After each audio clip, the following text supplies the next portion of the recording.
It appears that no one truly knows the legal implications of whether or not the United States can send its prisoners to El Salvador.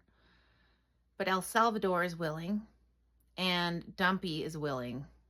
So it seems like that's what's going to happen. Now, the claims are that the worst of the worst, so to speak, will be going to the mega prison in El Salvador, which is a horrific, horrific place. It houses 40,000 people. It opened in 2023. And from what is available online about the facility, it sounds like a living nightmare. Windowless cells, people sleeping on a metal, like a bench essentially. Temperatures exceedingly hot. More people packed into a cell than should be by a lot. Inmates stay in their cell 23 and a half hours a day. There's a 30-minute exercise period down a long corridor. To say that it is a horrific place for human rights is an understatement. And apparently we're going to be sending detainees there. Now, the claim is that Dumpy is only going to send illegal immigrants who have committed crimes to the mega prison, but I don't believe that for a second. We are entering territory that we've never seen before.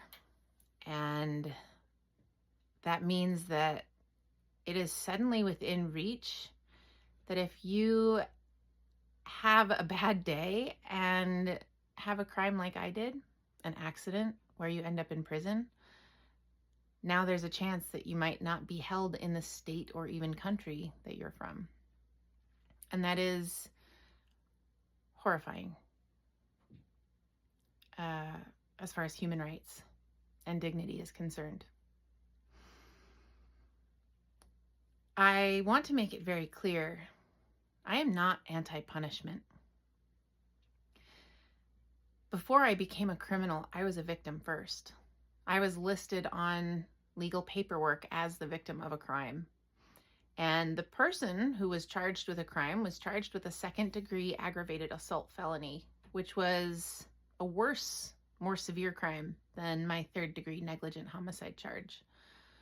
But his charges were dismissed because the primary victim and witness was incarcerated. So I would really love to see that person be held accountable. But there's a difference between holding someone accountable for their actions and punishing someone.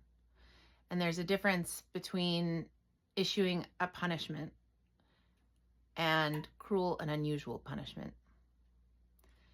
And we have really quickly slid into the cruel and unusual section, where I would not wish those conditions upon anyone. We don't know whether or not people will be sent to El Salvador for sure. More on that to come, I'm sure. I've read reports that the first planes left for Cuba today, for Guantanamo, and it was 2 military planes, which is also unprecedented because previously immigrants did not travel by military plane. So we are in scary and uncharted circumstances. And we need a coup.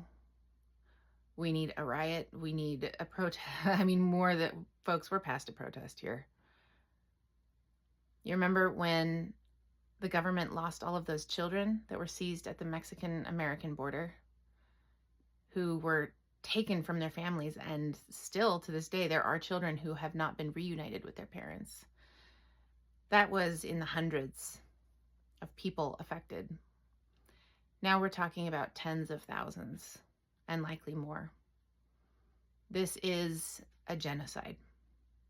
We are actively in a genocide that the American government is perpetrating against migrants, against its own citizens, against a very long list. So this is a coup. This is a hostile takeover of American government. We need to change this.